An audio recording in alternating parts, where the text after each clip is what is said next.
Okay, നമ്മളിവിടെ നോക്കാൻ പോകുന്നത് 6ാമത്തെ മൊഡ്യൂളാണ്. എന്താണ് അതിൻ്റെ പേര്? Communication and collaboration. കമ്മ്യൂണിക്കേഷൻ എന്ന് പറഞ്ഞാൽ എന്താ? Exchange of information. അതായത് ഇപ്പം ഞാൻ നിങ്ങളോട് എന്തെങ്കിലും പറയുന്നുണ്ടെങ്കിൽ, നമ്മൾ തമ്മിൽ സംസാരിക്കുന്നുണ്ടെങ്കിൽ എന്താ, അതൊരു കമ്മ്യൂണിക്കേഷനാണ്. ഇപ്പം നേരിട്ട് കണ്ട് സംസാരിക്കുന്നതായിക്കോട്ടെ, ഫോണിലൂടെ സംസാരിക്കുന്നതായിക്കോട്ടെ, അതൊക്കെ എന്താണ്? ഒരു കമ്മ്യൂണിക്കേഷനാണ്. നമ്മളിവിടെ മെയിനായിട്ട് നോക്കുന്ന ഇൻ്റർനെറ്റ് യൂസ് ചെയ്തിട്ട് ഉള്ള കമ്മ്യൂണിക്കേഷനാണ് നമ്മളിവിടെ മെയിനായിട്ട് ഫോക്കസ് ചെയ്യുന്നത്. അപ്പോൾ ഈ ഇൻ്റർനെറ്റ് യൂസ് ചെയ്തിട്ടുള്ള കമ്മ്യൂണിക്കേഷൻ എന്ത് വെച്ചിട്ട് നടക്കാം? Using mail, chat, WhatsApp, Skype, അങ്ങനെ എന്തൊരു ആപ്പ് ആയിക്കോട്ടെ അത് യൂസ് ചെയ്ത് നമുക്ക് എന്ത് ചെയ്യാൻ പറ്റും? കമ്മ്യൂണിക്കേറ്റ് ചെയ്യാൻ പറ്റും. ഈ ഒഫീഷ്യൽ ആയിട്ടുള്ള കാര്യങ്ങൾ ട്രാൻസ്ഫർ ചെയ്യാൻ വേണ്ടിയിട്ട് നമ്മൾ ചെയ്യുന്ന അല്ലെങ്കിൽ ആപ്ലിക്കേഷനാണ് യൂസ് ചെയ്യുന്ന ആപ്ലിക്കേഷനാണ് ഇമെയിൽ, ജിമെയിലൊക്കെ. ഇമെയിലിൻ്റെ ഫുൾ ഫോം എന്താ? Electronic mail.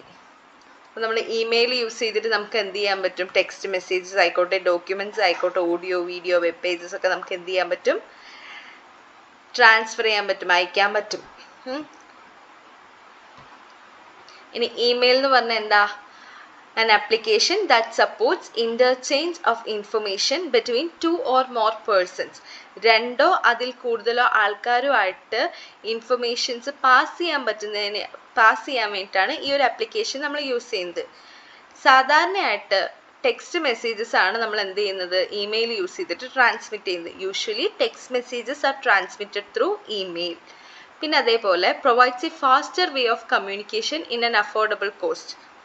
അതേപോലെ ഫാസ്റ്റർ ആയിട്ടുള്ള ഒരു കമ്മ്യൂണിക്കേഷൻ പ്രൊവൈഡ് ചെയ്യുന്നുണ്ട്, പൈസ അധികം ചിലവില്ല. ഇപ്പം ഇമെയിലിൻ്റെ അഡ്വാൻറ്റേജസ് ആണ് നോക്കുന്നത്. കോസ്റ്റ് കുറവാണ്, ലോ കോസ്റ്റ് കുറവാണ്. അതേപോലെ ഫാസ്റ്റർ, സ്പീഡ് കൂടുതലാണ്. അതേപോലെ നമുക്ക് എന്ത് ചെയ്യാൻ പറ്റും? ഫയൽസ് അറ്റാച്ച് ചെയ്യാൻ പറ്റും, ഡോക്യുമെൻറ്റ്സ്, ഓഡിയോ, അങ്ങനെയുള്ള സാധനങ്ങളൊക്കെ അയക്കാനായിട്ട് പറ്റും. ഡിസഡ്വാൻറ്റേജസ് എന്ന് പറയുമ്പോൾ കണക്ഷൻ പോയി കഴിഞ്ഞാൽ നമുക്ക് എന്ത് ചെയ്യാൻ പറ്റില്ല?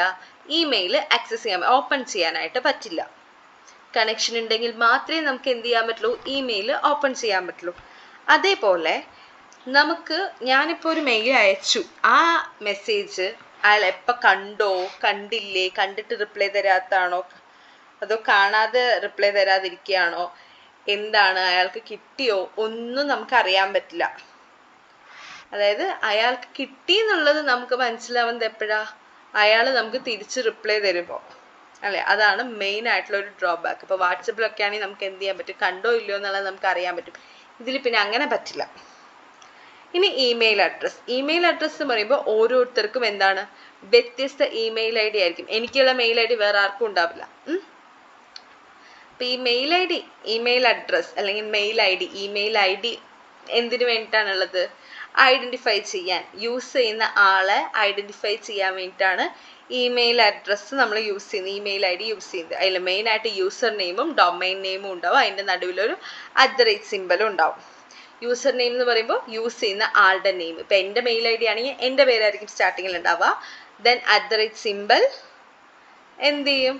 പിന്നെ ഡൊമൈൻ നെയിം, അതായത് ഏതാണ്, ജിമെയിൽ ആണോ, യാഹു ആണോ, എന്താണോ അതാണ് ഡൊമൈൻ നെയിം.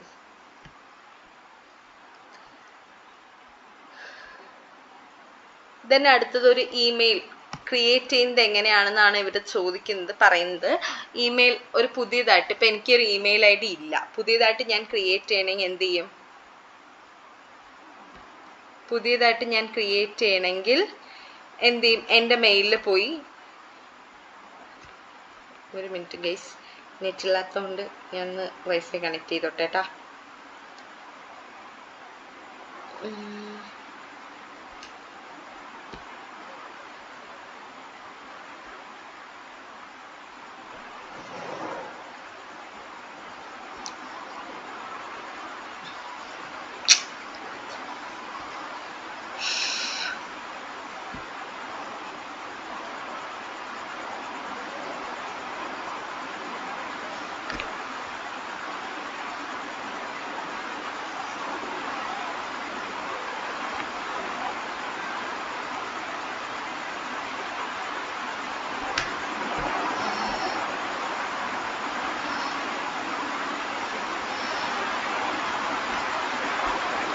ഓക്കെ, എൻ്റെ മെയിൽ ഐ ഡി ഞാനിവിടെ ഓപ്പൺ ചെയ്യാണ്.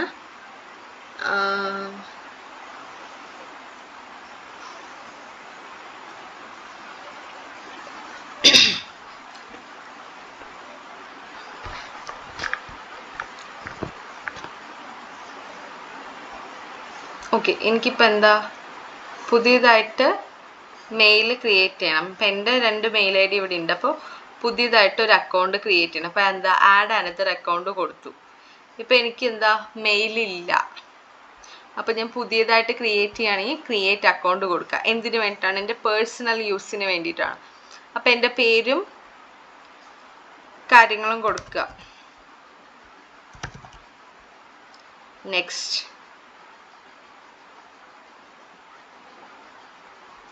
എൻ്റെ ഡേറ്റ് ഓഫ് ബർത്ത് ചോദിക്കുകയാണ്. ഞാനിപ്പോൾ ഒരു ഡേറ്റ് ഓഫ് ബർത്ത് കൊടുക്കുകയാണ്.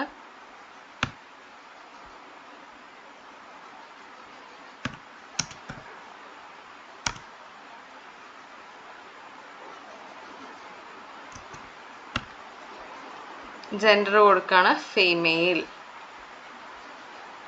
ഇനി നെക്സ്റ്റ് കൊടുത്തു കഴിഞ്ഞാൽ എന്തായി?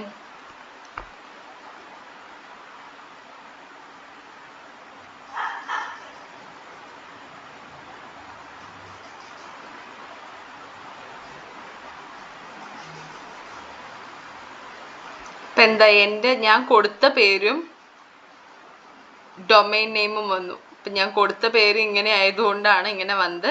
സോ എനിക്ക് അവർ 2 മെയിൽ ഐ ഡി അവർ തന്നെ ക്രിയേറ്റ് ചെയ്ത് തന്നു. ഇനിയിപ്പോൾ എനിക്കത് വേണ്ട വെച്ച് കഴിഞ്ഞാൽ എന്ത് ചെയ്യാൻ പറ്റും? Create your own Gmail address എന്ന് പറഞ്ഞിട്ട് എനിക്ക് ടൈപ്പ് ചെയ്ത് കൊടുക്കാൻ പറ്റും. ഞാൻ തോന്നിയതൊന്ന് ടൈപ്പ് ചെയ്ത് കൊടുത്ത് നെക്സ്റ്റ് കൊടുത്തു കഴിഞ്ഞാൽ എന്ത് ചെയ്യും? ഇതൊരു യൂസർ നെയിം അല്ല. സോ വാലിഡ് ആയിട്ടുള്ള ഒരു യൂസർ നെയിം എന്ത് ചെയ്യണം? കൊടുക്കണം.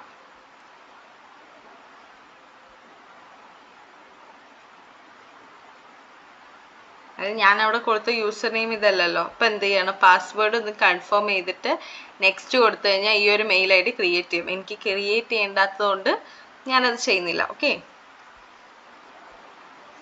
ഇനി ഇപ്പം എങ്ങനെ ക്രിയേറ്റ് ചെയ്യണം എന്നുള്ളത് ഞാൻ നിങ്ങൾക്ക് കാണിച്ചു തന്നു. ഓപ്പൺ ചെയ്യാനും നിങ്ങൾക്ക് അറിയാം എങ്ങനെ ചെയ്യണം എന്നുള്ളത് ഓൾറെഡി പറഞ്ഞു തന്നിട്ടുണ്ട്. പിന്നെ മെയിൽ ബോക്സിൽ ഇൻബോക്സ്, ഔട്ട് ബോക്സ് അങ്ങനെയുള്ള കാര്യങ്ങളൊക്കെ ഉണ്ട്. അത് നമുക്കിപ്പോൾ നോക്കാം. എന്താ മെയിലിൽ കാണുന്ന ഇൻബോക്സ്, ഔട്ട് ബോക്സ് എവിടെ?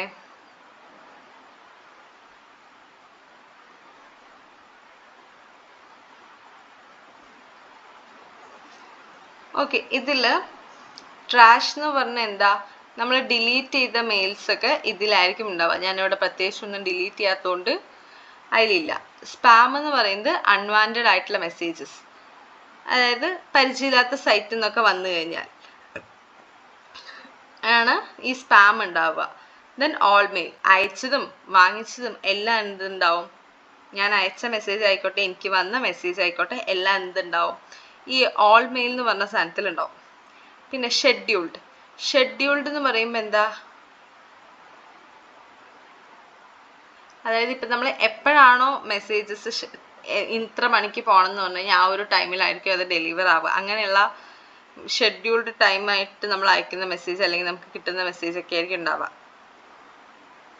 ഷെഡ്യൂൾ ചെയ്ത മെസ്സേജസ് ആയിരിക്കും ഉണ്ടാവുക. പിന്നെന്താ? പിന്നെ ഇവിടെ ഇമ്പോർട്ടൻ്റ് ആയിട്ടുള്ള കാര്യങ്ങളായിരിക്കും ഉണ്ടാവുക.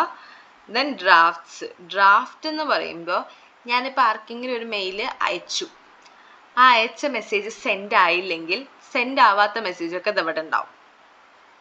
സെൻഡ് എന്ന് പറഞ്ഞാൽ ഞാൻ ആർക്കൊക്കെ അയച്ചോ ആ മെസ്സേജൊക്കെ ഇതിലുണ്ടാവും. സ്നൂസ്ഡ് എന്ന് പറഞ്ഞാൽ എന്താ? അലാറമൊക്കെ നമ്മൾ സ്നൂസ് ചെയ്യുക പറയുമ്പോൾ കുറച്ച് ടൈം കൂട്ടി വെക്കില്ല, അതുപോലെ തന്നെയാണ് ഇതും. പ്രത്യേകിച്ച് വലിയൊരു യൂസ് ഒന്നുമില്ല.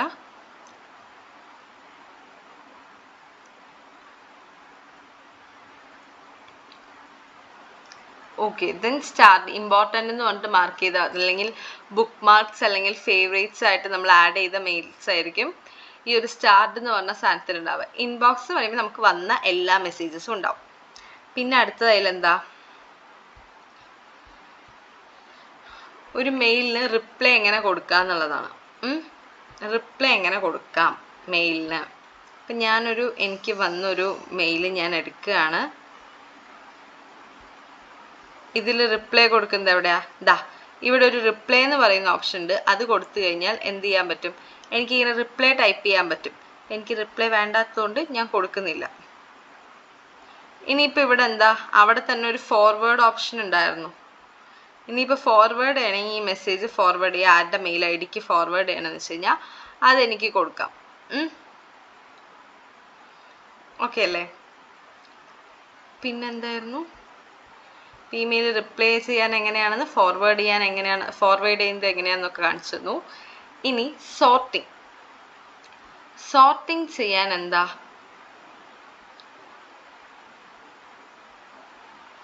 സോർട്ടിങ് ചെയ്യണം നമുക്ക്.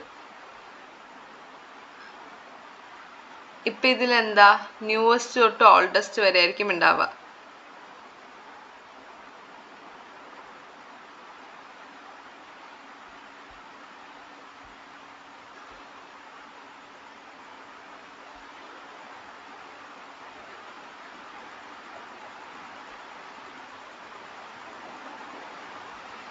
ഇപ്പം നമുക്കിവിടെ എന്താ എല്ലാ മെയിൽസും ഉണ്ട്, അല്ലെങ്കിൽ ഇപ്പം റീഡ് ചെയ്ത മെസ്സേജസ് മാത്രം മതിയെങ്കിൽ അങ്ങനെ, റീഡ് ചെയ്യാത്ത മെസ്സേജസ് മാത്രം മതിയെങ്കിൽ എന്താ റീഡ് ചെയ്യാത്ത മെസ്സേജ് മാത്രം സെലക്ട് ചെയ്തു, അങ്ങനെയൊക്കെ ചെയ്യാൻ പറ്റും.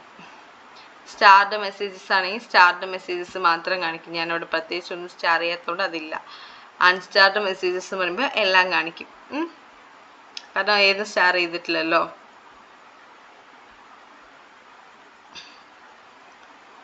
ദെൻ അടുത്തത് നമുക്ക് എന്താ വേണ്ടത്, സോർട്ട് ചെയ്യണം അല്ലേ?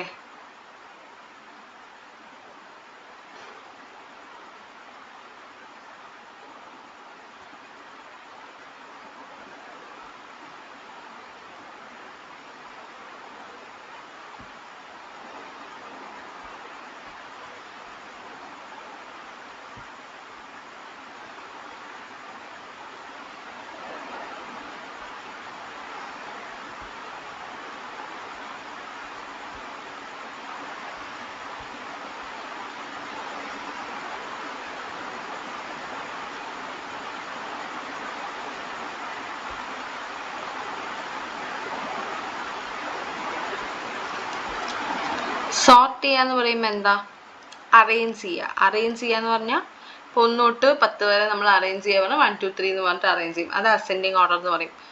വലുതൊട്ട് ചെറുത് വരെ ആക്കണമെങ്കിൽ ഡിസെൻഡിങ് ഓർഡർ, ചെറുതൊട്ട് വലുതാണെങ്കിൽ അസെൻഡിങ് ഓർഡർ. അതേപോലെ ആക്കാൻ വേണ്ടിയിട്ടാണ് ഈ സോർട്ടിങ്. ഡേറ്റ് കൊടുത്തു കഴിഞ്ഞാൽ ഡേറ്റ് വൈസ് വരും. അതായത് ഏറ്റവും മുകളിൽ എന്ത് ചെയ്യും, ഇപ്പം എനിക്ക് വന്ന മെയിലായിരിക്കും ഏറ്റവും മുകളിൽ ഉണ്ടാവുക, ഇന്നലെ വന്ന മെസ്സേജസ് ഒക്കെ താഴെ അങ്ങനെ ആയിരിക്കും. അതേപോലെ അൺറീഡ് മെസ്സേജസ് എന്ന് പറയുമ്പോൾ വായിക്കാത്ത മെസ്സേജസ് മുകളിൽ വരും. അറ്റാച്ച്മെന്റ്സ് എന്ന് പറയുമ്പോൾ നമ്മൾ അയച്ച ഫയലിൻ്റെ സൈസ് ബേസ് ചെയ്തിട്ടായിരിക്കും ആ സോർട്ടിങ് ഉണ്ടാവുക. പിന്നെ സ്റ്റാർട്ട് എന്ന് പറയുമ്പോൾ നമ്മൾ ഫേവറേറ്റ്സ് ആയിട്ട് ആഡ് ചെയ്ത മെസ്സേജസ് ഒക്കെ മുകളിലുണ്ടാവും. പിന്നെ സെൻഡറിൻ്റെ, അതായത് അയച്ച ആളുടെ മെയിൽ ഐ ഡിയുടെ ഫസ്റ്റ് ലെറ്റർ നോക്കിയിട്ടായിരിക്കും ഉണ്ടാവുക. ഇതിൽ സബ്ജക്റ്റ് എന്ന് പറയുമ്പോൾ സബ്ജക്റ്റ് അനുസരിച്ചിട്ടായിരിക്കും നമുക്ക് എന്തുണ്ടാവുക, സോർട്ട് ചെയ്തിട്ടുണ്ടാവുക. പിന്നെ സെർച്ചിങ് ഇമെയിൽസ് എന്ന് പറയുമ്പോൾ ദാ ഇവിടെ പോയിട്ട് നമ്മൾ മെയിൽ ഐ ഡി കംപ്ലീറ്റ് ആയിട്ട് കൊടുക്കണമെന്നൊന്നുമില്ല. ഐ ഡി എന്തെങ്കിലും കൊടുത്തു കഴിഞ്ഞാൽ ഇപ്പോൾ ദാ ഐഡിയൽ കഫേ അങ്ങനെ എവിടെയൊക്കെ ഐ ഡി വന്നിട്ടുണ്ടോ അതൊക്കെ വന്നു. നമ്മൾ ആ കീവേഡ് മാത്രം ടൈപ്പ് ചെയ്ത് കൊടുത്താൽ മതി. പിന്നെന്താ, സ്പെൽ ചെക്ക് ആക്ടിവേറ്റ് ചെയ്യുക എന്ന് പറഞ്ഞാൽ ഫസ്റ്റ് മെസ്സേജ് അയക്കാൻ ഈ കമ്പോസിൽ പോയിട്ട് ക്ലിക്ക് ചെയ്തിട്ട് ഇവിടെ ഒരു മെയിൽ ഐ ഡി കൊടുക്കുക. ദെൻ അടുത്തത് ഇപ്പോൾ ഇവിടെ എന്തെങ്കിലും ഞാൻ ഇപ്പോൾ ടൈപ്പ് ചെയ്തു,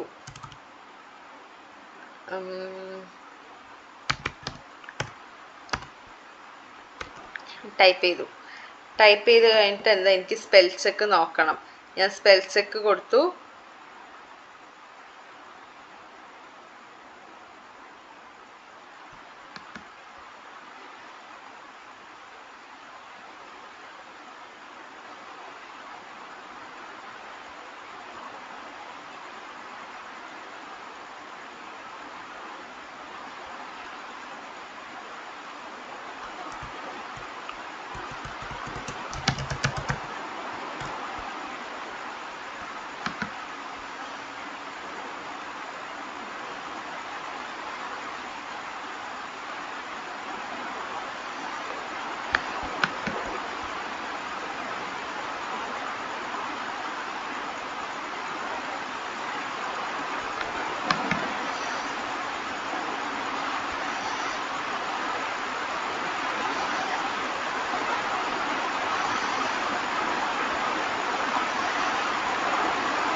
ഓക്കെ, സ്പെൽ ചെക്ക് ഓക്കെ, അതെന്തോ ആവുന്നില്ല, അത് പോട്ടെ. പിന്നെ ഉള്ളത് നമ്മൾ ക്ലാസ്സിലിരിക്കുമ്പോൾ പറഞ്ഞ എന്താ, ടോഗിൾ കോൺഫിഡൻഷ്യൽ മോഡ് എന്ന് പറഞ്ഞിട്ടൊരു സാധനം പറഞ്ഞിട്ടുണ്ടായിരുന്നു. അപ്പോൾ കോൺഫിഡൻഷ്യൽ മോഡ് ഓൺ ചെയ്ത് കഴിഞ്ഞാൽ എന്താ, എത്ര വീക്കിൽ, ഇപ്പോൾ ഒരു ദിവസത്തേക്കാണ് അയക്കുന്നത്, ഞാൻ ഇന്ന് അയച്ച മെസ്സേജ്, ഇപ്പം ഞാനിപ്പോൾ അയക്കുന്ന മെസ്സേജ് ഇന്ന് 28 ഇന്ന് അയക്കുന്ന മെസ്സേജ് നാളെ ഓട്ടോമാറ്റിക്കലി അവർ കണ്ടാലും കണ്ടില്ലെങ്കിൽ എന്ത് ചെയ്യും, ഡിലീറ്റ് ആവും. ഇനി ഞാനിപ്പോൾ എന്തെങ്കിലും ഒരു SMS പാസ്കോഡ് കൊടുക്കുകയാണെങ്കിൽ ആ ഒരു SMS എന്താണോ പാസ്കോഡ് എന്ന് വെച്ച് കഴിഞ്ഞാൽ അത് പോവും. ആ ഒരു പാസ്കോഡ് ടൈപ്പ് ചെയ്താൽ മാത്രമേ എന്താവുള്ളൂ, അയാൾക്ക് ഈ മെയിൽ ഓപ്പൺ ചെയ്യാൻ പറ്റും. ഇപ്പം ഞാൻ ആർക്കും അയക്കാത്തതുകൊണ്ട് അങ്ങനെ അയക്കുന്നില്ല. then അടുത്തത് എന്തായിരുന്നു, പിന്നെ ഫയൽസ് എങ്ങനെ ആഡ് ചെയ്യുന്നത് അറ്റാച്ച് ചെയ്യുന്നതെന്നൊക്കെ പറഞ്ഞ എന്താണ്, സ്പാം എന്താണെന്നും പറഞ്ഞു തന്നു. പിന്നെ സ്പാം എങ്ങനെ റിപ്പോർട്ട് ചെയ്യാൻ മീൻസ് സ്പാമിൽ നിന്ന് എങ്ങനെ മാറ്റാം, സ്പാമിൽ എങ്ങനെ ആഡ് ചെയ്യാം എന്നുള്ളതൊക്കെ ഉണ്ടായിരുന്നു. അത് കാണിച്ചു തരാം കേട്ടോ. സ്പാമിലേക്ക് എങ്ങനെ, ഇപ്പം ഞാൻ ഈ ഒരു മെസ്സേജ് സ്പാമിലേക്ക് ആഡ് ചെയ്യാൻ പോവാണ്.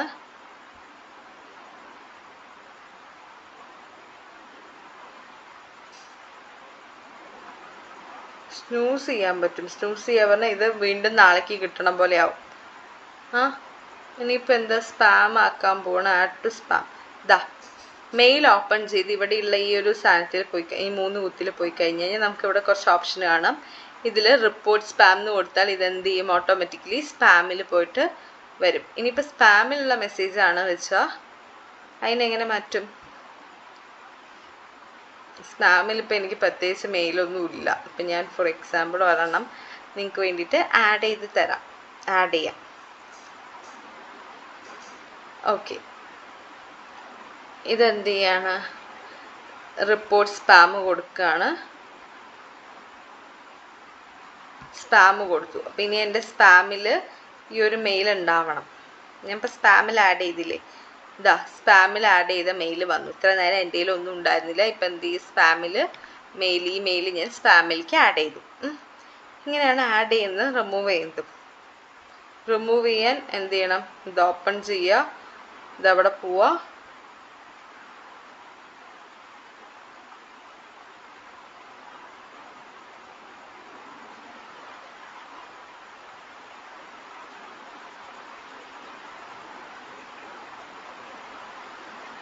ഇവിടെ ഒരു ബ്ലോക്ക് കൊടുക്കുന്നുണ്ട്. അപ്പോൾ ബ്ലോക്ക് ചെയ്ത് കഴിഞ്ഞാൽ പിന്നെ എന്താ, നമ്മൾ ഈ വാട്സപ്പിലൊക്കെ ബ്ലോക്ക് ചെയ്ത് കഴിഞ്ഞാൽ എന്താ, അവരുടെ മെയിൽ വരില്ലല്ലോ. അതുപോലെ നമുക്ക് ചെയ്യാൻ പറ്റും. ഫിഷിംഗ് ആണ്, നമ്മുടെ ഇൻഫർമേഷൻ സ്റ്റീൽ ചെയ്യാൻ വേണ്ടിയിട്ടാണെങ്കിൽ അത് നമുക്ക് കൊടുക്കാൻ പറ്റും. അങ്ങനെയുള്ള കാര്യങ്ങളൊക്കെ നമുക്ക് എന്ത് ചെയ്യാൻ പറ്റും, ചെയ്യാൻ പറ്റും. then അടുത്തത്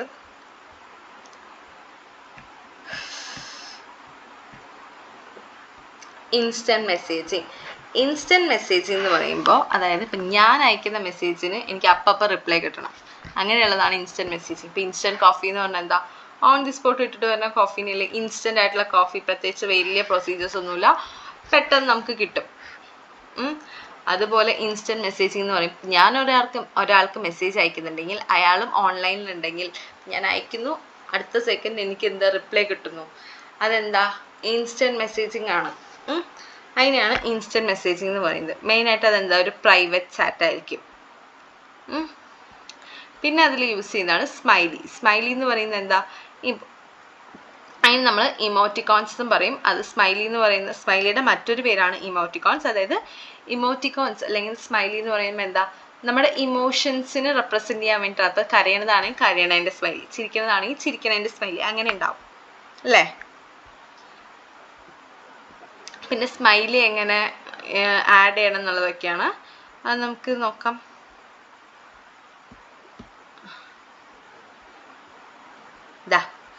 ഒരു ഇത് കൊടുത്തു കഴിഞ്ഞാൽ ഈ സ്മൈലിയിൽ പോയി കഴിഞ്ഞാൽ നമുക്ക് വേണ്ട സ്മൈലീസ് ഉണ്ടാവും. അതെന്താണോ വേണ്ടതെന്ന് വെച്ച് കഴിഞ്ഞാൽ നമുക്ക് എന്ത് ചെയ്യാൻ പറ്റും, ആഡ് ചെയ്യാൻ പറ്റും. ഓക്കെ, ദെൻ അടുത്തത് ബേസിക് റൂൾസ് അല്ലെങ്കിൽ ടെക്നിക്സ് ആണ് നോക്കാൻ പോകുന്നത്. ഇൻ്റർനെറ്റിൽ വേണ്ട മെയിനായിട്ട് യൂസ് ചെയ്യുന്ന റൂൾസും കാര്യങ്ങളാണ്. എറ്റിക്വേറ്റ്സ് അല്ലെങ്കിൽ നെറ്റിക്വേറ്റ് എന്ന് പറയും. ഇത് കമ്പൽസറി നിർബന്ധമായിട്ട് നമ്മൾ പാലിക്കേണ്ട റൂൾസാണ്. മെസ്സേജ് എന്തായിരിക്കണം, ഷോർട്ട് ആയിരിക്കണം. അതായത് ഇപ്പോൾ ഒരു മെയിൽ അയക്കുകയാണെങ്കിൽ അതിൻ്റെ കണ്ടന്റ്, ബോഡി ഭാഗം കുറച്ച് വിസ്തരിച്ച് എഴുതിയാലും സബ്ജക്റ്റ് എന്തായിരിക്കണം, ചെറുതായിരിക്കണം. പിന്നെ സ്പെല്ലിംഗ് ഒക്കെ കറക്റ്റ് ആയിരിക്കണം. പിന്നെ മിക്സഡ് കീസ്, അതായത് ചിലർ ഈ എളുപ്പപ്പണിക്ക് വേണ്ടിയിട്ട് ഒന്നില്ലെങ്കിൽ ക്യാപ്സ് ലോക്ക് ഓൺ ആക്കിയിട്ട് എല്ലാം ടൈപ്പ് ചെയ്യും, അല്ലെങ്കിൽ ഫുൾ കംപ്ലീറ്റ് സ്മോൾ ലെറ്ററിൽ ടൈപ്പ് ചെയ്യും. അങ്ങനെ ടൈപ്പ് ചെയ്യരുത്. നമ്മളിപ്പോൾ ഒരാൾക്ക് ഇപ്പോൾ എന്തെങ്കിലും ഒരു മെയിൽ അയക്കുകയാണെങ്കിൽ എന്ത് ചെയ്യണം, മിക്സഡ് കീസ്, അതായത് ഇപ്പോൾ നമ്മൾ സ്റ്റാർട്ട് ചെയ്യാണ് ഒരു സെൻറ്റൻസിൻ്റെ സ്റ്റാർട്ട് ചെയ്യുമ്പോൾ എന്ത് ചെയ്യണം, ക്യാപിറ്റൽ ലെറ്റർ ഇടണം, ബാക്കിയൊക്കെ സ്മോൾ ലെറ്റർ ആയിരിക്കും. ആ ഒരു വേർഡിൻ്റെ ഫസ്റ്റ് ലെറ്റർ എന്തായിരിക്കണം, ക്യാപിറ്റൽ ലെറ്റർ ആയിരിക്കണം. അത് കഴിഞ്ഞ് ടൈപ്പ് ചെയ്തു ഫുൾ സ്റ്റോപ്പ് കഴിഞ്ഞ് അടുത്തൊരു സെൻറ്റൻസ് സ്റ്റാർട്ട് ചെയ്യുമ്പോൾ എന്തായിരിക്കണം, ക്യാപിറ്റൽ ലെറ്ററിൽ തുടങ്ങണം. അതേപോലെ ഒരു പേര് വരികയാണെങ്കിൽ അല്ലെങ്കിൽ കൺട്രിയുടെ പേര് വരികയാണ്, അങ്ങനെയുള്ള സാധനങ്ങളൊക്കെ വരുമ്പോൾ എന്ത് ചെയ്യണം, ക്യാപിറ്റൽ ലെറ്റർ ഇടണം. അങ്ങനെയുള്ള കാര്യങ്ങളൊക്കെ നമ്മൾ എന്ത് ചെയ്യണം, ശ്രദ്ധിക്കണം.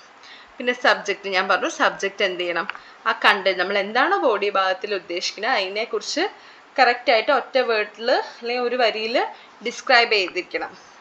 പിന്നെ കാർബൺ കോപ്പി എന്ന് പറയുമ്പോൾ എന്താ,